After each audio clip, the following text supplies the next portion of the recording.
Bonsoir à tous, bienvenue sur Monaco Info pour découvrir ensemble l'actualité de ce jeudi 5 septembre. La rentrée à Monaco, c'est dans 4 jours. Le nouveau directeur de l'Éducation nationale, de la jeunesse et des sports a tenu aujourd'hui une conférence de presse pour présenter les grandes lignes de cette rentrée 2024-2025. Il sera notre invité en plateau.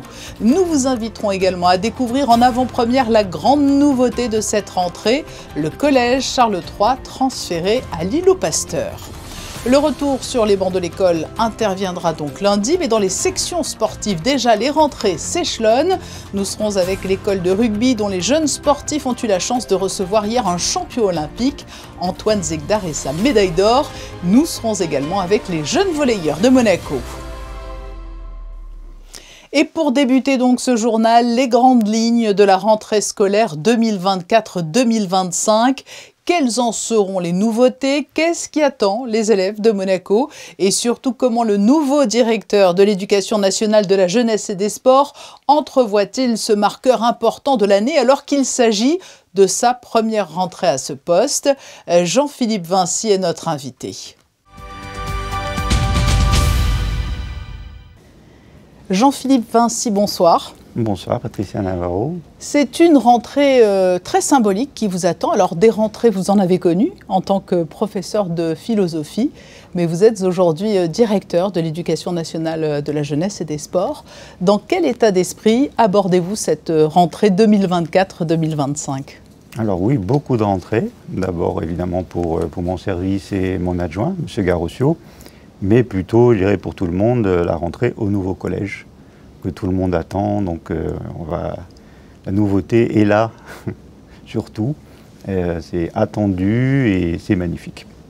C'est toujours un défi. Il y a une traditionnelle course contre la montre pendant l'été.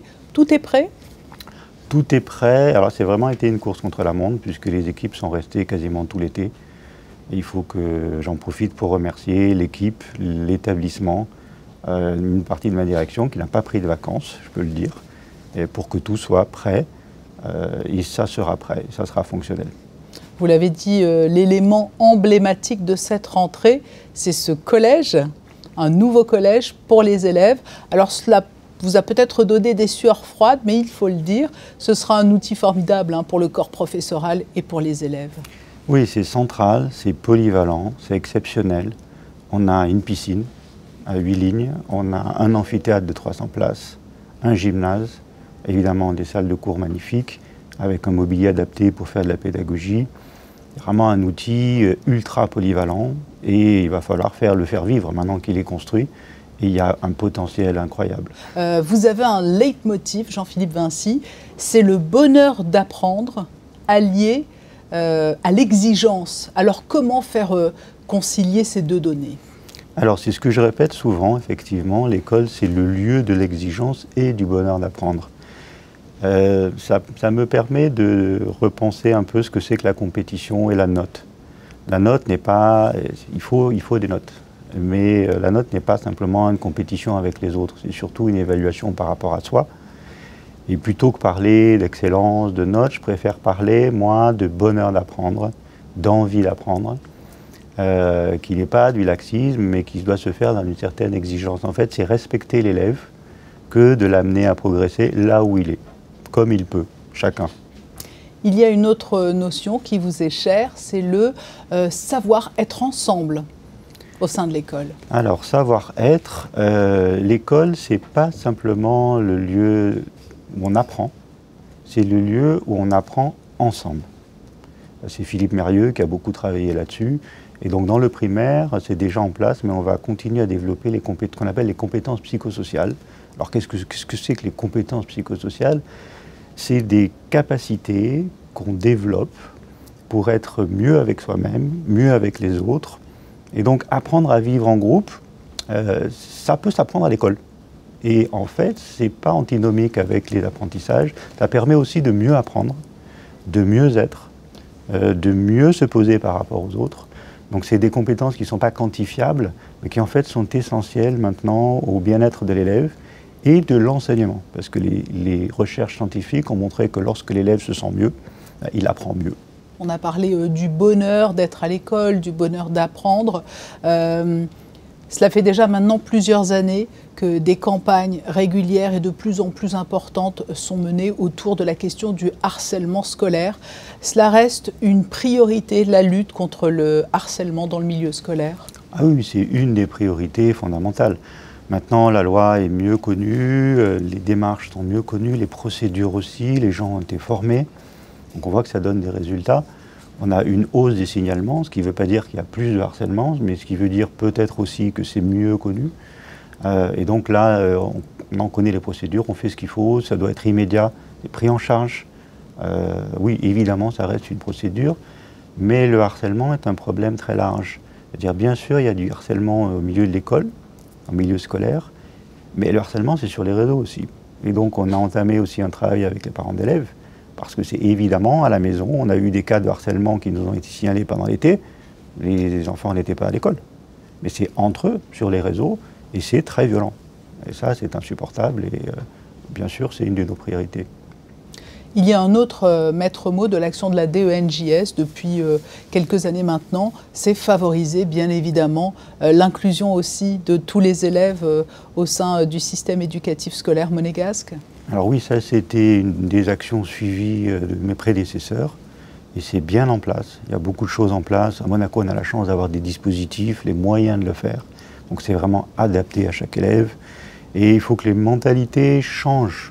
Et c'est pas simplement qu'on adapte les moyens, c'est qu'on trouve des moyens pédagogiques qui servent à tous les élèves, et en particulier à ceux-là. Et ça, c'est très, très intéressant. Godard disait, c'est la marge qui tient la page. Je ne dis pas que la marge, hein, il faut être prudent, mais ces enfants qui ont des besoins particuliers nous forcent à repenser la pédagogie. Ça, c'est magnifique. Donc, ils nous apprennent beaucoup aussi, dans les deux sens. Toutes les lignes directrices que vous avez évoquées conduisent aussi à une conclusion importante. Vous l'avez mentionné sur la question du harcèlement. Il est important pour toutes ces thématiques, pour toutes ces questions, que les parents soient largement impliqués. Ah oui, c'est fondamental. Les parents doivent être impliqués, doivent être informés sur le harcèlement, sur les écrans. Il faut surtout qu'ils sachent ce qu'ils doivent faire, ce qu'ils peuvent faire, et qu'ils puissent réagir et surtout leur dire qu'on peut faire des choses. Souvent, il y a une crainte en disant « mais si j'en parle, ça va augmenter les affrontements, etc. On ne veut pas envenimer les choses ». C'est le contraire. Nous, on a des gens qui sont formés, on peut faire des choses, il faut faire des choses. Il ne faut surtout pas que ça s'enquiste, que les élèves ou les enfants restent seuls. C'est essentiel. Je sais que vous inscrivez votre action dans la continuité, c'est toujours important hein, de savoir d'où l'on vient et de capitaliser sur ce qui a été fait, mais toujours à l'occasion de la rentrée scolaire, c'est une question qui revient, qui est récurrente. Quelles seront les grandes nouveautés de cette rentrée ? Alors j'ai été nommé il n'y a pas très longtemps, donc les nouveautés importantes, c'est d'abord le collège, mais tout ça c'est ce qui vient avant. En revanche, il y a des thèmes qui vont m'accompagner, sur lesquels on réfléchit déjà. Des préoccupations, des thèmes, donc les écrans, le bien-être à l'école, bien sûr, l'évaluation, la note. Il y a aussi la place qu'on doit laisser aux professeurs, toute la question de l'autorité, la discipline. Donc, il y a beaucoup de thèmes qui sont chers aux professeurs aussi, hein, mais qui m'accompagnent, sur lesquels on travaille. Et on a maintenant de l'expertise pédagogique, de l'expertise scientifique, pour avancer sur ces thèmes-là. Avec en toile de fond, et ce sera ma dernière question, cette grande chance qui est offerte aux élèves monégasques, c'est l'accès à la culture et aux acteurs avec des rencontres formidables tout au long de l'année, des événements, des manifestations, des collaborations pour permettre aux élèves de Monaco de rencontrer les grands acteurs de la culture. Ah, ça, c'est tout à fait exceptionnel. Donc ça fait plus de 15 ans que ça existe et à chaque fois, on est étonné par la diversité et la richesse. Pour vous donner une idée, cette année, donc les élèves ont la chance de rencontrer par exemple un prix Nobel de physique, Michel Kellos, grâce au consul, Madame le consul de Suède. Ils vont rencontrer Humedal Fils, Monsieur Dumini le copain, qui vient à Monaco. Là aussi, c'est tout à fait exceptionnel parler aux élèves. Madame Amadou Amal, qui est prix Goncourt des lycéens. C'est un voyage à Washington, par exemple. C'est 60 voyages scolaires, c'est 200 activités proposées aux élèves. Et voilà de quoi encourager encore un peu plus le bonheur d'apprendre à Exactement. l'école. Exactement. Merci beaucoup Jean-Philippe Merci Vinci d'avoir accepté notre invitation à quelques jours maintenant de la rentrée scolaire. Merci à vous. Jean-Philippe Vinci l'a évoqué lors de cet entretien, tous les regards sont tournés vers le nouveau collège Charles III. Nous vous proposons de le découvrir en avant-première. La visite guidée est signée Sarah Inkari et Camille Caloni. Les chiffres parlent d'eux-mêmes. Près de 24 000 m² de superficie, 64 salles de classe, un amphithéâtre de 270 places, une piscine de 25 mètres. Le gouvernement a vu les choses en grand pour le bien-être et la réussite des élèves de la principauté. Ici, tout a été pensé dans le moindre détail. Les tables sont sur mesure et les classes, toutes équipées d'un écran tactile connecté à l'ordinateur du professeur. Les enseignants, qui eux aussi vont gagner en confort, il n'y a qu'à voir cette spacieuse salle qui leur est dédiée avec des espaces de travail, de détente et de restauration. Là, le cheminement est absolument sécurisé, comme vous avez pu le voir. Pour ce qui est des accès au collège, il est préférable de s'y rendre à pied ou en bus en s'arrêtant à l'arrêt Honoré II ou à la place d'Armes. Mais si toutefois la voiture vous est indispensable, sachez que vous ne pouvez pas vous arrêter à proximité de l'infrastructure. Direction donc le parking Württemberg, avenue de Fontvieille. Il permet de déposer vos enfants via les déposes minutes et d'accéder au parvis de l'établissement en empruntant les ascenseurs. La première heure est gratuite. Pour les adeptes du vélo, plusieurs stations Monabike se trouvent aux alentours et bientôt un stationnement pour les autres vélos et les trottinettes sera disponible. Aujourd'hui, quelques curieux étaient déjà en repérage en attendant l'ouverture de la grille lundi prochain. Lundi, nous vous proposerons une édition du 19h très largement consacrée à la rentrée scolaire dans les différents établissements, du primaire au lycée en passant par le collège, avant les petits de la maternelle mardi prochain. Pour les jeunes de l'école de rugby de l'AS Monaco, la rentrée sur le terrain du stade Prince Héréditaire Jacques, c'était hier, avec une belle surprise, la présence d'Antoine Zegdar, l'enfant du pays récent champion olympique et qui a débuté le rugby à Monaco. Frédéric Elion et Olivier Bonello ont assisté à cette belle rencontre. On l'avait quitté sur le toit de l'Olympe. Fin juillet, médaille d'or autour du cou glanée avec l'équipe de France de rugby à 7 aux Jeux Olympiques de Paris. 5 semaines plus tard, Antoine Zegdar était de retour à la maison, là où il a débuté le rugby, pour présenter sa médaille aux enfants de l'école de rugby de l'AS Monaco, au stade Prince Héréditaire Jacques. C'est un petit retour pour moi aux sources. J'étais très content de pouvoir présenter la médaille aux petits du club, puisque voilà, il y a quelques années, c'était moi qui étais à leur place. Donc voilà, c'était important pour moi de leur montrer que c'est possible et voilà, il faut savoir d'où on vient. Et je leur ai un peu expliqué que voilà, il y a 10 ans de cela, c'était moi qui étais à leur place et qui m'entraînais ici, donc voilà, ils étaient super heureux.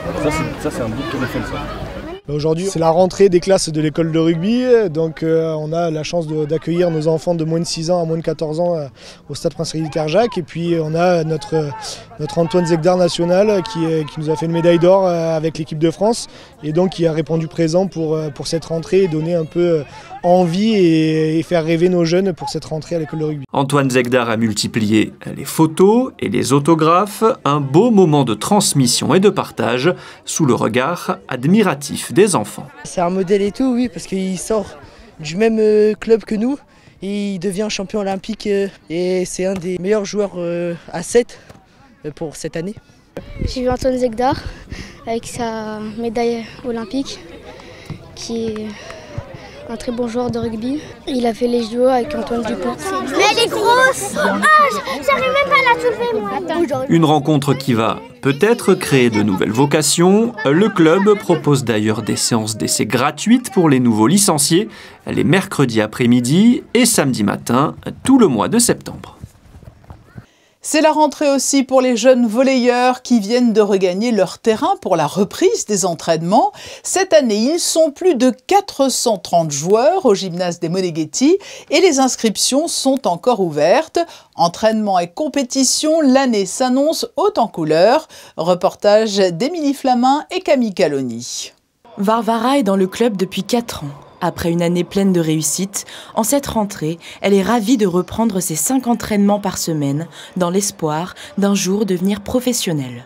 Je vais écouter vraiment bien mes entraîneurs et je vais essayer de faire comme Comme les grands de Monaco, comme les N2, j'essaie de un peu les recopier parce que j'adore vraiment ce sport et je veux vraiment devenir meilleure. J'ai hâte de faire des matchs avec mes camarades. De l'autre côté du terrain, Théo. C'est sa première fois sur un terrain de volley. Habitué aux crampons et au stade de foot, il est venu faire un cours d'essai. L'ambiance est sympa alors qu'au foot, je sais pas, il y a quelque chose qui est bizarre. Genre, ils sont tout le temps énervés, alors que là c'est très calme, c'est un sport calme. Si la plupart des anciens licenciés ont renouvelé leur adhésion, de nombreux nouveaux se lancent aussi dans l'aventure. Et il y a beaucoup de nouveaux. On s'y attendait un peu parce qu'avec un double titre de champion olympique pour l'équipe de France garçons, on savait, tout comme la première fois, qu'il y allait y avoir beaucoup de nouveaux visages. On s'attend à ce qu'il y ait beaucoup de monde qui arrive ces prochaines semaines. Et c'est l'occasion de leur dire de vite se présenter parce que les murs ne sont pas extensibles. On ne pourra pas accueillir tout le monde. C'est la première fois qu'on sait qu'on va devoir refuser des jeunes parce qu'un effectif trop important ne permet pas de faire des séances de bonne qualité. L'AS Monaco Volley propose également des cours de beach volley, avec notamment des tournois à partir du 21 septembre. Que ce soit sur du parquet ou dans le sable, les inscriptions sont toujours ouvertes. Avec le mois de septembre, beaucoup d'événements culturels sont en cours de préparation. Une exposition très attendue à la salle du quai Antoine Ier est d'ailleurs en pleine construction. D'atelier en atelier, nous emmènera dans les coulisses du travail créatif par le prisme du regard du photographe Michel Sima. La scénographie est de Cécile Degosse qui est avec nous ce soir. Bonsoir. Bonsoir. Vous êtes en plein préparatif dans la grande salle d'exposition du quai Antoine Ier. Que nous réservez-vous pour cette exposition intitulée « Des ateliers aux ateliers » et consacrée au photographe Michel Sima? Nous avons préparé une exposition de photographie avec la direction des affaires culturelles autour du travail de Michel Sima qui présente beaucoup d'artistes dans leurs ateliers et dont le commissariat est assuré par Donatien. Et donc nous avons revu l'espace en conséquence pour accueillir toutes ces photos. Sans trop en dire non plus, quelle a été votre base de travail? Quels seront les éléments que l'on pourra découvrir dans cette exposition? Exclusivement des photos et avec un clin d'œil pour la scénographie à l'atelier à l'atelier.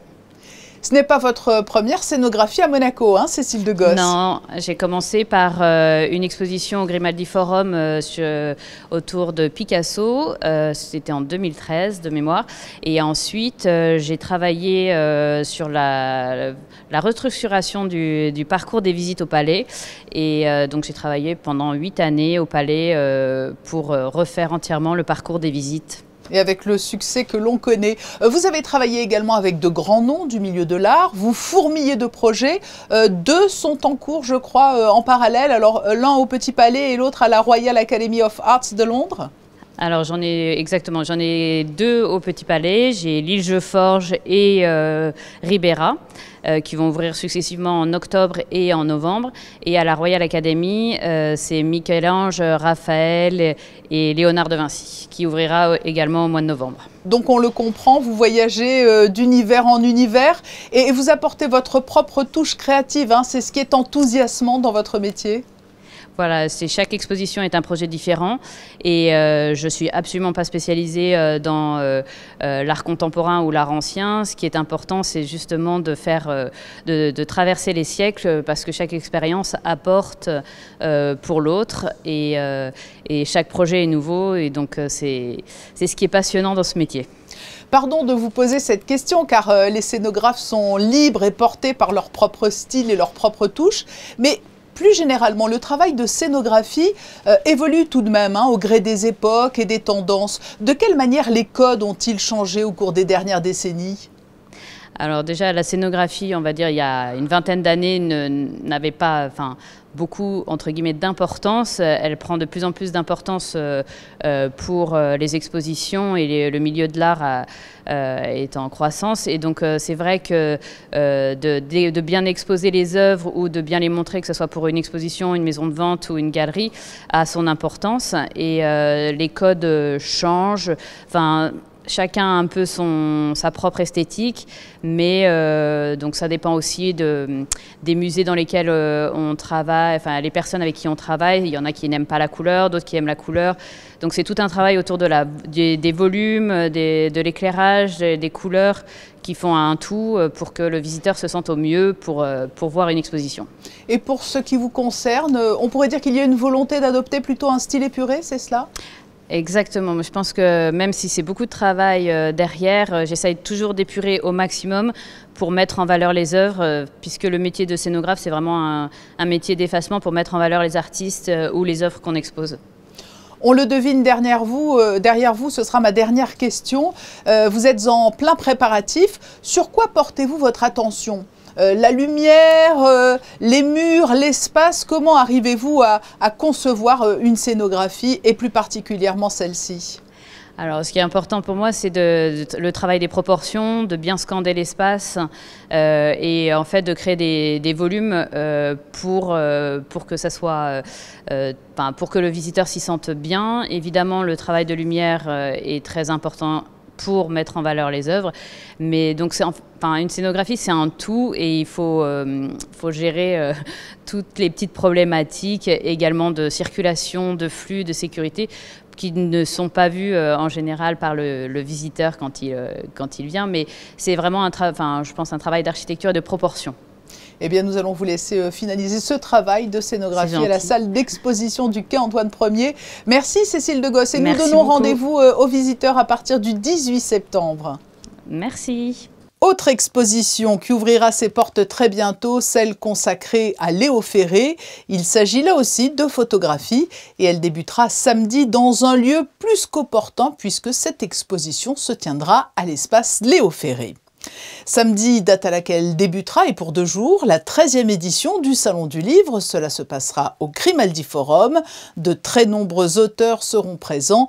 Cet événement, organisé par les rencontres littéraires Fabien Boisson, est sous le parrainage de Jean-Louis Debré et avec pour invité d'honneur Gilles Kepel. Passons à votre point météo avant de clore ce journal. L'épisode orageux et la période nuageuse que nous avons traversée ces dernières heures et ces derniers jours sont-ils réellement terminés, Sarine Kari? Bonsoir. Bonsoir Patricia, bonsoir à tous. Oui, la vigilance jaune concernant les orages sera levée dans les Alpes-Maritimes demain et les faibles précipitations du jour laisseront place à un temps mitigé, alternant entre nuages et éclaircies. Quant aux températures, elles fluctueront entre 18 degrés et 25. Ça se rafraîchit surtout le matin. Enfin, notez que nous fêterons ce vendredi 6 septembre la Saint-Bertrand. Ce journal touche à sa fin. Demain à 19h, vous retrouverez Maclor Babouloutois. Un clin d'œil en photo à un champion olympique et à des jeunes à qui il va donner envie de poursuivre leurs rêves. Nous nous quittons avec cette série de clichés pris hier par Stéphane Dana lors de la rencontre avec Antoine Zegdar et les jeunes de l'école de rugby de Monaco. Très belle soirée à vous sur Monaco Info.